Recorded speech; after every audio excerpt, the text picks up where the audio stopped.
नमस्कार, स्वागत है आपका खबर एचपी में। तो आइए जानते हैं हिमाचल के हर छोटे बड़े शहर से जुड़े 30 फटाफट बड़ी खबरों को। इससे पहले यदि आप वीडियो को लाइक नहीं किए हैं तो लाइक कर दीजिए और चैनल में नए तो चैनल को सब्सक्राइब कर लीजिए। और आप वीडियो को कहां से देख रहे हैं कमेंट बॉक्स में हमें जरूर बताइए। आउटसोर्स आधार पर भर्ती होंगे 6297 प्री नर्सरी ट्यूटर, कितना मिलेगा मानदेय जानिए। जी कैबिनेट में हुए फैसले के बाद शिक्षा सचिव ने प्रारंभिक शिक्षा निदेशक को 6297 early childhood care and education यानी ECCE ट्यूटर रखने के आदेश जारी कर दिए। वहीं मंगलवार को जारी इन आदेशों में कहा गया है कि यह भर्ती आउटसोर्स आधार पर होगी और स्टेट इलेक्ट्रॉनिक्स डेवलपमेंट कॉर्पोरेशन के माध्यम से इसे पूरा किया जाएगा।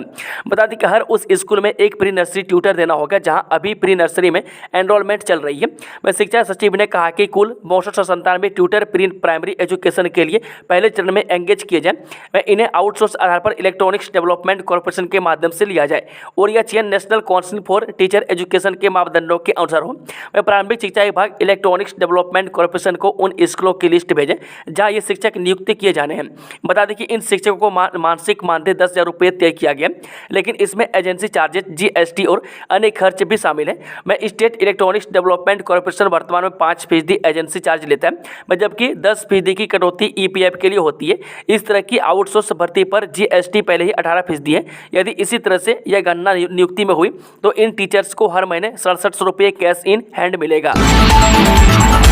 सम्मान निधि योजना को सुचारू रूप से चलाने के लिए आउटसोर्स पर हो सकती है इन पदों पर भर्ती। जी इंदिरा गांधी प्यारी बहना सुख सम्मान निधि योजना को सुचारू रूप से चलाने के लिए सरकार तहसील कल्याण कार्यालय में आउटसोर्स पर स्टाफ दे सकती है, यानी इन कार्यालयों में आउटसोर्स पर डाटा एंट्री ऑपरेटर्स रखे जा सकते हैं। बता दें कि इस मामले पर सामाजिक न्याय एवं अधिकारिता विभाग के सचिव आशीष सिंह ने वीरवार को संबंधित विभाग की बैठक बुलाई है। वह बैठक में अधिकारियों को कर्मचारियों के पदों का ब्यौरा लाने को कहा गया है। वह तहसील कल्याण कार्यालय में कितने पद भरे हैं, में कितने खाली हैं और फील्ड से यहां कितने अतिरिक्त पदों को भरने की डिमांड की जा रही है, इस ब्यौरे के साथ अधिकारियों को बैठक में बुलाया गया है। वह जानकारी के मुताबिक प्रदेश में तहसील कल्याण अधिकारियों के 16 पद खाली हैं, जबकि 66 भरे हुए हैं। बताया जा रहा है कि विभाग इन पदों को सीधी भर्ती से भरेगा। धर्मशाला बद्दी में बारिश, बनेर खड्ड में फंसे यूपी के 5 श्रद्धालु, 2 दिन भारी वर्षा के आसार। जी हाँ, हिमाचल प्रदेश से मंगलवार को मौसम मिला जुला रहा। वह धर्मशाला और बद्दी में बादल झमाझम बरसे। वह राजधानी शिमला में सुबह बूंदाबूंदी हुई। वह दिन भर सर में बादल छाए रहे। वह कांगड़ा की बनेर खड्ड में यूपी के 5 श्रद्धालु और एक स्थानीय युवक फंस गया। उन्हें 2 घंटे बाद रेस्क्यू किया गया। वह सभी कांगड़ा मंदिर में माथा टेकने आए थे और मंगलवार सुबह खड्ड में नहाने उतरे थे। वह श्रद्धालु यूपी के बुलंदशहर और हापुड़ से आए थे। उधर बंगाल की खाड़ी में मानसून कमजोर होने से हिमाचल में बारिश की रफ्तार थम गई है। वह बुधवार और वीरवार को प्रदेश के कुछ क्षेत्रों में बारिश का येलो अलर्ट जारी हुआ है। वह 5 जुलाई से मानसून सक्रिय होने का पूर्वानुमान है। वह 5 और 6 जुलाई को प्रदेश के अधिकांश क्षेत्रों में भारी बारिश के आसार हैं। हिमाचल और पंजाब मिलकर हल करेंगे टैक्सी ऑपरेटरों का विवाद, कैबिनेट मंत्री ने दिया आश्वासन। हिमाचल और पंजाब के टैक्सी ऑपरेटरों के बीच चल रहे तनाव के बीच कैबिनेट मंत्री अनुराग सिंह ने हिमाचल और पंजाब के अधिकारियों द्वारा मिलकर विवाद को खत्म करने का आश्वासन दिया है। वे मंगलवार को taxi maxi operator welfare society के प्रतिनिधिमंडल ने सचिवालय में अनुराग सिंह से मुलाकात की। वह अनुराग सिंह ने कहा कि पंजाब और हिमाचल के टैक्सी ऑपरेटर सालों से मिलकर दोनों राज्यों में काम कर रहे हैं। मैं आपसी भाईचारे को बनाए रखा जाना चाहिए। वह कानून तोड़ने वालों के खिलाफ पुलिस कार्रवाई होगी, लेकिन तनाव की स्थिति को जल्द से जल्द खत्म किया जाएगा। इंस्पायर मानक योजना के लिए अब पोर्टल ही नहीं ऐप से भी आवेदन, ये है लास्ट डेट। जो प्रदेश भर में 6ठी से 10वीं तक सरकारी और निजी स्कूलों के विद्यार्थियों के लिए इंस्पायर मानक योजना के लिए आवेदन प्रक्रिया शुरू हो गई है। इस बार विद्यार्थी EMIAS पोर्टल के साथ मोबाइल ऐप से भी आवेदन कर सकते हैं। बता दें कि SCERT ने आवेदन के लिए पोर्टल खोल दिया। वे विद्यार्थी 15 सितंबर तक आवेदन कर सकते हैं। इसके लिए प्रदेश भर के सभी जिलों को भी सूचित कर दिया गया। वह विज्ञान के प्रति बच्चों की रुचि बढ़ाने के लिए यह योजना आरंभ की गई है। बता दें कि प्रतिवर्ष इस योजना के तहत देश सहित प्रदेश भर के सरकारी व निजी स्कूलों से 6ठी से 10वीं कक्षा तक के बच्चों के मॉडल आवेदन के रूप में प्राप्त होते हैं। इसे मंत्रालय को भेजा जाता है। वह प्रदेश में इस योजना को संचालित करने का जिम्मा SCERT सोलन के पास है। वह इंस्पायर मानक योजना के तहत स्कूली बच्चों को मॉडल और अन्य वैज्ञानिक आविष्कारों के लिए आर्थिक सहायता दी जाती है। वह योजना के तहत स्कूल में 6ठी से 10वीं के 10 से 15 वर्ष आयु के विद्यार्थियों को विज्ञान मॉडल बनाने के लिए 10-10 हज़ार रुपये की आर्थिक सहायता मंत्रालय की ओर से दी जाती है। रात को मेला ग्राउंड में सोए 4 प्रवासी बच्चों पर चढ़ा दिया ट्रक, 1 की मौत 3 घायल। जय श्री चामुंडा नंदीकेश्वर धाम के साथ लगते गांव ढाट के मेला ग्राउंड में एक स्थानीय ट्रक चालक ने सोए हुए 4 बच्चों पर ट्रक चढ़ा दिया। मैं इससे एक बच्चे के मौके पर ही मौत हो गई। मैं एक की दोनों टांगें कट गई और 2 गंभीर रूप से घायल हो गए। वही चालक घटनास्थल से फरार हो गया है। प्राप्त जानकारी के अनुसार बता दें कि प्राप्त 10:30 बजे स्थानीय ड्राइवर सोनू अपने ट्रक को लेकर मेला ग्राउंड में पहुंचा और उसने बैक करते हुए ट्रक को सोए हुए प्रवासी बच्चों पर चढ़ा दिया। मैं हादसे के दौरान बच्चों के माता पिता खाना लाने गए हुए थे। मैं जब चीख पुकार सुनी तो साथ लगते घरों के लोग उठ गए। मैं स्थानीय निवासी पंकज कुमार और सोनू कुमार दौड़कर मेला ग्राउंड पहुंचे। मैं घायलों को तुरंत गाड़ी में नगरोटा बागवा अस्पताल ले गए। वह पंकज कुमार ने अपनी गाड़ी में 3 बच्चों को नगरोटा अस्पताल में दाखिल करवाया। मैं गंभीर रूप से घायल 2 बच्चों को टांडा मेडिकल कॉलेज रेफर कर दिया गया। मैं इस संदर्भ में स्थानीय प्रधान प्रवीण कुमार ने रात को ही पालमपुर पुलिस को सूचना दे दी थी। मैं SHO पालमपुर सुरेंद्र कुमार का कहना है कि ड्राइवर के खिलाफ FIR दर्ज कर छानबीन शुरू कर दी है। हिमाचल में यूनिवर्सल कॉटन के दाम फाइनल, सस्ता या महंगा, यहां देखें पूरा रेट। ये सरकारी उपक्रम HPMC ने सेब सीजन के लिए यूनिवर्सल कॉटन के दाम फाइनल कर लिए। वह प्रदेश के लाखों बागवानों को राहत प्रदान करते हुए HPMC ने पिछली साल की तुलना में कॉटन के दाम क्रमशः 7.5 रुपये से 3.5 रुपये कम तय किए हैं। वह सरकारी एजेंसी बागवानों को 2 तरह का कॉटन उपलब्ध करवाएगी। वह प्रदेश में पहली बार यूनिवर्सल कॉटन अनिवार्य रूप से लागू हो रहा है। वह बागवानों को ब्राउन यूनिवर्सल कॉटन 48, सफ़ेद 56 रुपये में GST अतिरिक्त में उपलब्ध कराया जाएगा। मैं बीते साल एजेंसी ने ब्राउन कॉटन 51 रुपये और सफ़ेद 63 रुपये में उपलब्ध करवाया था। मैं अगले हफ्ते से HPMC के शाखा कार्यालयों में कॉटन मिलने लगेगा। हिंदुओं को आतंकवादी घोषित करना बेहद निंदनीय, बीजेपी प्रदेश अध्यक्ष ने राहुल गांधी पर साधा निशाना। हिमाचल प्रदेश भाजपा के अध्यक्ष डॉक्टर राजीव बिंदल ने राहुल गांधी द्वारा लोकसभा में दिए गए भाषण पर निशाना साधा। वह डॉक्टर बिंदल ने कहा कि हिंदू केवल सहिष्णु नहीं है, मैं अति सहिष्णु है। वह डॉक्टर राजीव बिंदल ने हिमाचल के CM सुखविंदर सिंह सुक्खू और डिप्टी CM मुकेश अग्निहोत्री पर भी हमला बोला। वह भाजपा प्रदेश अध्यक्ष डॉक्टर राजीव बिंदल ने कहा कि संसद में विपक्ष के नेता राहुल गांधी द्वारा पिछले कल लोकतंत्र के मंदिर में देश के 120 करोड़ हिंदुओं को हिंसक कहना, आतंकवादी घोषित करना बेहद निंदनीय है, शर्मनाक है। सिरमौर में देर रात बादल फटने से मंदिर क्षतिग्रस्त, IMD ने जारी किया भारी वर्षा का ऑरेंज अलर्ट। हिमाचल प्रदेश के मौसम विभाग ने भारी बारिश का ऑरेंज अलर्ट जारी किया है। वहीं सिरमौर जिले में रविवार की देर रात बादल फटने से एक मंदिर क्षतिग्रस्त होने की घटना सामने आई है। वहीं प्रशासन ने लोगों को नदी नालों से दूर रहने की सलाह दी है। वहीं बारिश होने से हिमाचल का तापमान भी लुढ़क गया है। पर्यटन निगम के होटलों में 40% तक की छूट। जे मानसून सीजन में हिमाचल प्रदेश राज्य पर्यटन विकास निगम ने अपने होटलों पर्यटकों को छूट दी है। यह छूट 20 से 40% तक की होगी और करीब 45 होटलों में मिलेगी। में डिस्काउंट की यह अवधि 15 जुलाई 2024 से 13 सितंबर 2024 तक रहेगी। यह जानकारी पर्यटन विकास निगम के प्रबंध निदेशक राजीव कुमार की ओर से दी गई है। में जिन 8 होटलों में सबसे ज़्यादा 40% की छूट रहेगी उनमें hotel Dhauladhar Dharamshala, hotel Hatu Narkanda, the place Chail, hotel Mani Mahesh Dalhousie, new rose common Kasauli, hotel apple blossom Fagu, hotel Geetanjali Dalhousie और नालदेहरा गोल्फ ग्लेड शामिल हैं। इसके अलावा 30% डिस्काउंट पालमपुर के होटल डी बर्ड, बड़ोग के होटल पाइनवुड, शिमला के होटल हॉलीडे होम, जोगिंद्रनगर के hotel Uhl, hotel Renuka, Jwalamukhi Pong dam camping site, hotel Yamuna Paonta Sahib, hotel Mamleshwar Karsog, hotel Giriganga Khada Patthar, hotel Kunal Dharamshala, hotel Devghar Khajjiar और टूरिस्ट इन राजगढ़ में मिलेगा। सोशल मीडिया पर विरोधी पोस्ट को लेकर हिमाचल हाईकोर्ट का बड़ा फैसला। जी हिमाचल प्रदेश हाईकोर्ट ने हाल ही में एक फैसला सुनाते हुए कहा था कि बिना किसी धमकी या बल के सोशल मीडिया पर केवल विरोध या टिप्पणी करना भारतीय दंड संहिता की धारा 186 के तहत अपने सार्वजनिक कार्यों के निर्वहन में लोक सेवक की बाधा उत्पन्न नहीं करता है।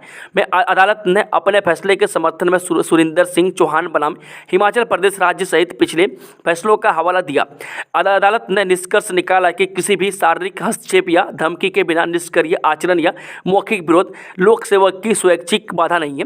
इस व्याख्या का उद्देश्य यह सुनिश्चित करना है कि अपने कर्तव्यों के निर्वहन में लोक सेवकों की क्षमता को बनाए रखते हुए विरोध करने के अधिकार में अनुचित रूप से कटौती न हो।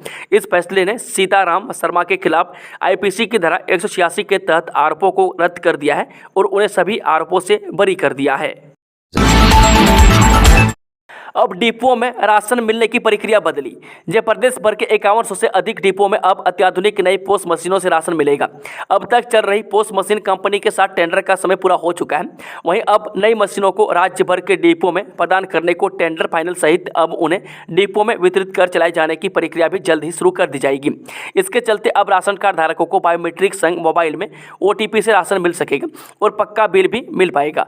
बता दें कि अब तक मशीनी बिल की बजाय डिपो धारकों की ओर से अधिकतर उपभोक्ताओं को हाथ से निकली बिल थमाया जाता है, लेकिन अब उपभोक्ता की ओर से ही खरीदे गए सामान के हिसाब से ही डिजिटल बिल बनेगा। बिलासपुर में हर गतिविधि पर नजर रखेगा ड्रोन।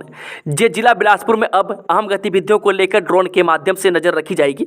ड्रोन द्वारा जहां जिला में अवैध खनन पर कड़ी नजर रखी जाएगी, वहीं स्वास्थ्य विभाग भी जल्द ही ड्रोन के माध्यम से सैंपल एकत्रित करेगा। जिला प्रशासन की ओर से इस प्रक्रिया के तहत अभी तक 1 ड्रोन खरीदा गया है। 4 अन्य ड्रोन की खरीद भी प्रशासन की ओर से जल्द की जाए ताकि इसका लाभ जनता को मिल सके। जानकारी के अनुसार बता दें कि बिलासपुर प्रशासन की ओर से अभी तक माइनिंग फंड से 1 ड्रोन खरीद लिया गया। ड्रोन के माध्यम से अभी हाल ही में हुए लोकसभा चुनावों को लेकर विभिन्न गतिविधियों पर नजर रखी गई। अब इसे पुलिस प्रशासन के हवाले कर दिया गया। बताया जा रहा है कि चुनावों के समय ड्रोन द्वारा हर गतिविधि पर नजर रखने के ट्रायल को मिली सफलता के बाद अब प्रशासन और 4 और ड्रोन खरीदने का निर्णय लिया है। वह प्रशासन की ओर से इसके लिए बाकायदा खरीदारी के लिए ऑर्डर कर दिए गए हैं।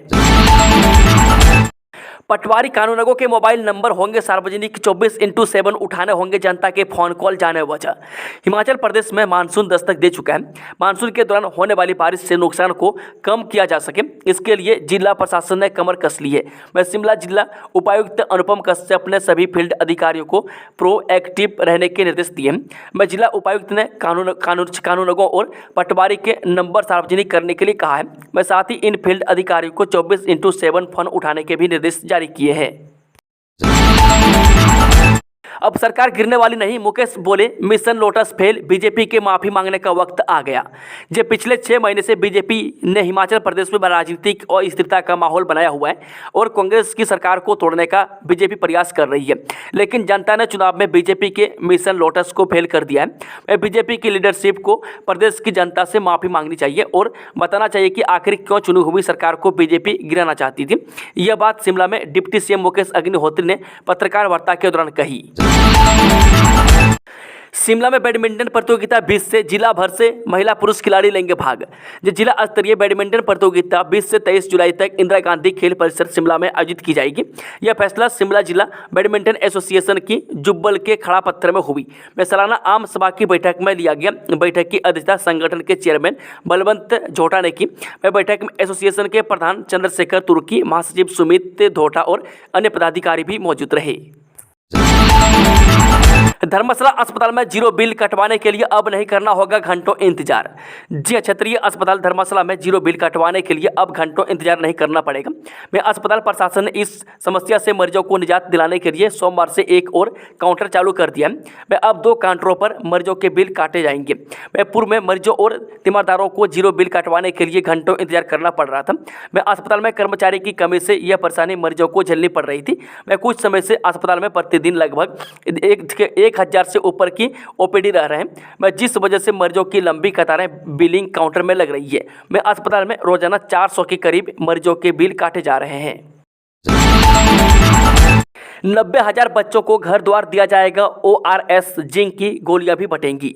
जी हां, जिला कांगड़ा में 1 जुलाई से 31 अगस्त तक डायरिया नियंत्रण अभियान चलाया जाएगा। इसमें जिला कांगड़ा के लगभग 3 लाख घरों में 5 वर्ष की आयु तक के लगभग 90,000 बच्चों तक आशा वर्कर 2 पैकेट ORS और जिंक की 14 गोलियां पहुंचाएंगी। यह जानकारी CMO डॉक्टर राजेश गुलेरी ने सोमवार को जोनल अस्पताल में डायरिया नियंत्रण अभियान का शुभारंभ करने के उपरांत दी। उन्होंने बताया कि इस अभियान के तहत डायरिया जैसे रोगों से बचाव के लिए लोगों को जागरूक किया जाएगा। दिव्यांगों को कृत्रिम उपकरण उपलब्ध करवाने के लिए होंगे शिविर। जी हां, उपायुक्त हेमराज बरवा ने कहा कि दिव्यांगजनों को कृत्रिम उपकरण वितरित करने के लिए जिले के विभिन्न क्षेत्रों में शिविर आयोजित किए जाएंगे ताकि दिव्यांगजनों को बेहतर सुविधा मिल सके। सोमवार को नगर निगम धर्मशाला के वार्ड नंबर 15 खनियारा के ठेहड़ में जिला रेड क्रॉस सोसाइटी, कृत्रिम अंग निर्माण निगम मोहाली और सूर्या उदय चैरिटेबल ट्रस्ट की ओर से मूल्यांकन शिविर लगाए गए। मैं इसका शुभ आरंभ करते हुए उपायुक्त हेमराज बरवा ने कहा कि दिव्यांगजनों के कल्याण के लिए सरकार की ओर से विभिन्न कार्यक्रम आरंभ किए गए और इन कार्यक्रमों का लाभ पात्र दिव्यांगजनों तक पहुंचे, इसके लिए कारगर कदम उठाए जा रहे हैं। हाथरस के सत्संग में भगदड़, अब तक 116 श्रद्धालुओं की मौत, 109 महिलाएं और 7 बच्चे शामिल। जिले के थाना कोतवाली सिकंदरा राऊ इलाके में मंगलवार को बड़ा हादसा हो गया। रती भानपुर के फुलराई गांव में नारायण सागर विश्वहरि के नाम से प्रसिद्ध भोले बाबा का सत्संग चल रहा था। वह सत्संग समाप्त होने के बाद भीड़ बाहर निकल रही थी, तभी भगदड़ मच गई। भगदड़ के दौरान महिलाएं और बच्चे बुरी तरह कुचलते चले गए, जिससे वहां चीख पुकार मच गई। इस भगदड़ में 150 से अधिक श्रद्धालुओं की मरने की आशंका है। बता दें कि हादसे के बाद CSC सिकंदरा राऊ पर डेड बॉडी आने का सिलसिला जारी है। वहीं घायलों को एटा मेडिकल कॉलेज भी भेजा गया है। वहीं हादसे के बाद नारायण साकार विश्वहरि के नाम से प्रसिद्ध भोले बाबा का सत्संग फरार हो गया है, जिसकी पुलिस तलाश कर रही है। हिंदुओं का अपमान संयोग है या प्रयोग, राहुल के हिंदू वाले बयान पर खूब बरसे पीएम मोदी। जे लोकसभा में आज यानी कि मंगलवार को राष्ट्रपति के अभिभाषण पर चर्चा हुई। इस दौरान संसद के निचले सदन में प्रधानमंत्री नरेंद्र मोदी ने राष्ट्रपति के अभिभाषण पर धन्यवाद प्रस्ताव के दौरान अपनी बात रखी। राष्ट्रपति के अभिभाषण पर बोलते हुए प्रधानमंत्री मोदी ने कांग्रेस पर जमकर निशाना साधा। इस दौरान पीएम मोदी ने राहुल गांधी के हिंदू पर दिए गए बयान पर जमकर बरसे। पीएम मोदी ने राहुल गांधी का नाम लिए बिना तंज कसते हुए कहा कि आजकल बच्चे का मन बहलाने का काम चल रहा है। पीएम मोदी ने कहा कि 131 साल पहले स्वामी विवेकानंद ने शिकागो में कहा था, मुझे गर्व है कि मैं उस धर्म से आता हूं जिसने पूरी दुनिया को सहिष्णुता और वैश्विक स्वीकृति सिखाई है। वह धर्म हिंदू है। पत्नी मोह में सीएम सुक्खू ने अपनी पार्टी के नेताओं को कर दिया हाशिए पर खड़ा। जे प्रदेश भाजपा के मुख्य प्रवक्ता देहरा विधानसभा क्षेत्र के समन्वयक एवं सुंदरनगर विधानसभा क्षेत्र के विधायक राकेश जम्वाल ने मुख्यमंत्री सुखविंदर सुक्खू पर हमला बोला। उन्होंने कहा कि सीएम सुक्खू पत्नी मोह में पगला गए हैं। उन्होंने अपनी ही पार्टी और नेताओं को हाशिए पर खड़ा कर दिया है। हिमाचल में भी शुरू हो रहा है लालू राबड़ी का राज, प्रदेश में पल रहा क्रशर माफिया। जिले की सदर विधानसभा सीट पर हो रहे उपचुनाव में अब भाजपा डोर टू डोर अभियान में जुट गई है। डोर टू डोर अभियान के दौरान भाजपा के शीर्ष नेताओं ने भी प्रचार शुरू कर दिया। इसी कड़ी में हमीरपुर बाजार में प्रदेश भाजपा मीडिया प्रभारी करण नंदा ने डोर टू डोर प्रचार किया और लोगों से भाजपा के प्रत्याशी आशीष शर्मा के पक्ष में वोट करने की अपील की। प्रदेश भाजपा मीडिया प्रभारी करण नंदा ने दावा करते हुए कहा कि हमीरपुर उपचुनाव में भाजपा के प्रत्याशी आशीष शर्मा चुनाव जीतेंगे। कांग्रेस ने राज्यसभा चुनावों में राम विरोधी उम्मीदवार को उतारा था, जिसका विधायकों ने विरोध किया था। नंदा ने कहा कि कांग्रेस के अंदर घुटन का माहौल होने के चलते सीएम के अपने विधायकों ने विद्रोह किया था। मुख्यमंत्री केवल मंत्रिमंडल के मुख्यमंत्री बनकर रह गए। हिमाचल में मुख्यमंत्री मित्र और पत्नी की सरकार है। हिमाचल में भी लालू राबड़ी राज शुरू हो रहा है। मंडी के लाल ने इंडोनेशिया में लहराया परचम, ब्रॉन्ज मेडल लेकर लौटा घर। जो पहले पिता व अब बेटे ने देश के लिए मेडल जीतकर इतिहास रच दिया। मंडी जिला की बलाघाटी के भड़ियाल गांव के 15 साल के वरुण बलिया ने स्वात फ्रेंच बॉक्सिंग में ब्रॉन्ज मेडल जीता है। इंडोनेशिया में संपन्न हुई 5वीं स्वात फ्रेंच बॉक्सिंग चैंपियनशिप में वरुण ने जूनियर वर्ग के 42 किलो भार वर्ग में यह मेडल हासिल किया है। वरुण 10वीं क्लास का छात्र है। वहीं वरुण के पिता भी इस खेल को खेल चुके हैं।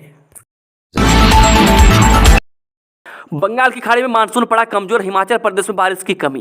हिमाचल प्रदेश में 27 जून को मानसून की एंट्री हो गई है। मानसून के आगाज के पहले हफ्ते में ही मानसून कमजोर पड़ता हुआ नजर आया है। राज्य के कई जिलों में भारी ऑरेंज अलर्ट के बावजूद रेनफॉल एक्टिविटी में कमी दर्ज की गई है। बता दें कि मौसम विज्ञान केंद्र शिमला के अनुसार आने वाले हफ्तों में रेनफॉल एक्टिविटी बढ़ने का संभावना है। मानसून की एंट्री के बाद प्रदेश में बादल तो छाए हुए, लेकिन इसके अलावा लोगों को उमस का भी सामना करना पड़ रहा है। हिमाचल में 8 जुलाई तक जमकर बरसेंगे मेघ, भारी वर्षा को लेकर अलर्ट। हिमाचल में आगामी दिनों में मानसून खूब बरसेगा। प्रदेश में लगभग एक हफ्ते तक मौसम खराब रहने की संभावना है। इस दौरान कई क्षेत्रों में तेज हवाओं के साथ बारिश होने की आशंका है। मौसम विभाग ने 8 जुलाई तक भारी वर्षा व वज्रपात का येलो अलर्ट जारी किया है। वहीं विभाग ने हिमाचल आने वाले पर्यटकों को भूस्खलन संभावित इलाकों को नदी नालों के समीप न जाने की हिदायत दी है। हिमाचल में सोमवार रात को जमकर बारिश हुई। हालांकि मंगलवार को धर्मशाला और नाहन को छोड़कर अन्य हिस्सों में मौसम साफ बना रहा। वहीं शिमला में दिन भर धुंध छाई रही। इसके इसके अतिरिक्त बीते 24 घंटों में RLBBMP में सर्वाधिक यानी कि 77 मिलीमीटर वर्षा दर्ज की गई। इसके अलावा कांगड़ा में 75, नैना देवी में 44, बरठी में 41, चुवाड़ी में 35, बरठी में 34, आघार में 32, धर्मशाला में 30, सेंज में 29, जोगिंदरनगर में 28, गोहर में 25, उन्नाव, रामपुर में 22, मंडी में 16 और पंडो में 15 मिलीमीटर वर्षा रिकॉर्ड हुई है। भाजपा पर बरसे डिप्टी सीएम मुकेश अग्निहोत्री, हिमाचल में उपचुनाव के लिए इस नेता को ठहराया जिम्मेदार। उप मुख्यमंत्री मुकेश अग्निहोत्री ने कहा कि प्रदेश में उपचुनाव ऑपरेशन लोटस भाजपा की सत्ता लोलुपता और पूर्व सीएम जयराम ठाकुर के अति उतावलेपन ने थोपे हैं। यहां जारी बयान में डिप्टी सीएम ने कहा कि उपचुनाव में जयराम सवाल कर रहे हैं कि यह चुनाव किसने थोपे हैं, यह वह सरकार की गलती बता रहे हैं, लेकिन नेता विपक्ष के तौर पर जयराम भूल गए कि प्रदेश में 9 उपचुनाव थोपने का आइडिया जयराम ठाकुर का था। वह पहले 6 विधायकों से बगावत करवाकर उन्हें बर्खास्त करवाया, फिर आज़ाद विधायकों का त्यागपत्र करवाया। वहीं मुकेश अग्निहोत्री ने पूछा कि आखिर 3 आज़ाद विधायकों को त्यागपत्र देने की आवश्यकता क्यों थी। मैं आज़ाद विधायकों का त्यागपत्र आखिर किसने करवाया, जयराम यह स्पष्ट करें। ड्रग तस्करी मामले में आरोपियों की जमानत पर न्यायालय लिया अहम फैसला। मादक द्रव्य पदार्थ अधिनियम के तहत जेल में बंद 3 आरोपियों की उच्च न्यायालय में जमानत याचिका खारिज हो गई है। वे वर्ष 2023 में पुलिस थाना गगरेट में दर्ज हुए मादक द्रव्य पदार्थ अधिनियम के तहत एक मामले में जमानत पाने के लिए उच्च न्यायालय पहुंचे 3 आरोपियों की जमानत याचिका माननीय उच्च न्यायालय ने खारिज कर दी है। इससे पहले भी आरोपी जमानत के लिए उच्च न्यायालय का दरवाजा खटखटा चुके हैं, लेकिन जमानत पाने में नाकाम रहे थे। वर्ष 2023 में एंटी नारकोटिक्स टास्क फोर्स ने गगरेट कस्बे में चलाई गई ड्रग तस्करी नेटवर्क का भंडाफोड़ किया था। वह ANTF की टीम ने दिल्ली से एक ट्रांसपोर्ट कंपनी के माध्यम से आई प्रतिबंधित दवा की एक बड़ी खेप के साथ 3 लोगों को गिरफ्तार किया था। वह गिरफ्तार किए गए आरोपियों के मोबाइल फोन में मिली जानकारी व उनके बयान के आधार पर पुलिस ने इस नेटवर्क के सरगना वीरेंद्र कुमार बिंदु को भी गिरफ्तार कर लिया था। इसके बाद एक हुई गिरफ्तारियों में 5 राज्यों में चल रहे इस ड्रग तस्करी नेटवर्क का भंडाफोड़ हुआ था और इस मामले में 8 लोगों की गिरफ्तारियां हुई थी। राष्ट्रीय शिक्षक पुरस्कार 2024 के लिए इस तारीख तक कर सकेंगे आवेदन। केंद्रीय शिक्षा मंत्रालय ने राष्ट्रीय शिक्षक पुरस्कार 2024 के लिए आवेदन प्रक्रिया शुरू कर दी है। ऐसे में इच्छुक शिक्षक 15 जुलाई तक राष्ट्रीय शिक्षक पुरस्कार के लिए ऑनलाइन आवेदन कर सकते हैं। वह आवेदन प्रक्रिया मंत्रालय के पोर्टल पर उपलब्ध है। वह शिक्षकों के नामांकन से लेकर चयन की प्रक्रिया ऑनलाइन ही संपन्न होगी। वह मंत्रालय द्वारा जारी दिशा निर्देशों के अनुसार इन प्रक्रियाओं को निर्धारित समय सीमा में पूरा किया जाएगा। वह ऑनलाइन नामांकन के बाद जिला स्तरीय कमेटी 16 जुलाई से 25 जुलाई तक शिक्षकों को शॉर्टलिस्ट कर अपनी रिपोर्ट राज्य स्तरीय कमेटी को भेजेगी। राज्य स्तरीय कमेटी 26 जुलाई से 4 अगस्त तक बैठक कर राज्य से 3 शिक्षकों का चयन कर उनके नाम नेशनल जूरी को भेजेगी। नेशनल जूरी 7 अगस्त से 12 अगस्त तक वीडियो कॉन्फ्रेंसिंग के माध्यम से इन शिक्षकों से संवाद करेगी और उनकी प्रेजेंटेशन देखेगी। इसके बाद 13 अगस्त तक राष्ट्रीय पुरस्कार 2024 के लिए शिक्षकों का अंतिम चयन कर लिया जाएगा। चंबा में जुलाई माह में होंगे ड्राइविंग टेस्ट व वाहनों की पासिंग शेड्यूल जारी। क्षेत्रीय परिवहन प्राधिकरण चंबा द्वारा जुलाई माह में आयोजित होने वाले ड्राइविंग टेस्ट और वाहनों की पासिंग का शेड्यूल जारी कर दिया गया। में RTO चंबा राम प्रसाद ने बताया कि ड्राइविंग टेस्ट के शेड्यूल के अनुसार 5वां व 25 जुलाई को RTO चंबा के आवेदनकर्ताओं के लिए ड्राइविंग टेस्ट का आयोजन किया जाएगा। इसके अतिरिक्त 9 जुलाई को चंबा, 4 जुलाई को तीसा, 11 जुलाई को सलोनी, 10 जुलाई को भरमौर, 8 जुलाई को चुवाड़ी, 2 जुलाई को बनीखेत व 26 जुलाई को RLA डलहौजी के आवेदनकर्ताओं के ड्राइविंग टेस्ट लिए जाएंगे। वहीं वाहनों की पासिंग के लिए 3, 12 व 24 जुलाई को RTO चंबा के आवेदनकर्ताओं के लिए पासिंग का आयोजन किया जाएगा। इसके अतिरिक्त 4 जुलाई को तीसा, 11 जुलाई को सलोनी, 10 जुलाई को भरमौर, 8 जुलाई को चुवाड़ी, 2 जुलाई को बनीखेत व 26 जुलाई RLA डलहौजी में वाहनों की पासिंग की जाएगी। उन्होंने कहा कि मौसम व किसी अन्य कारण के चलते उक्त शेड्यूल में बदलाव संभव है, इसलिए आवेदनकर्ता निर्धारित तिथि से पूर्व संबंधित कार्यालय से संपर्क करें। दोस्तों, खबरों का सिलसिला समाप्त होता है। कि जानकारी पसंद आई तो वीडियो को लाइक, शेयर, चैनल को सब्सक्राइब जरूर कर लें और कमेंट बॉक्स में कमेंट करके बताएं कि आप न्यूज़ को किस जिला और पंचायत से देख रहे हैं। Thank you, all the best. जय हिंद, जय हिमाचल।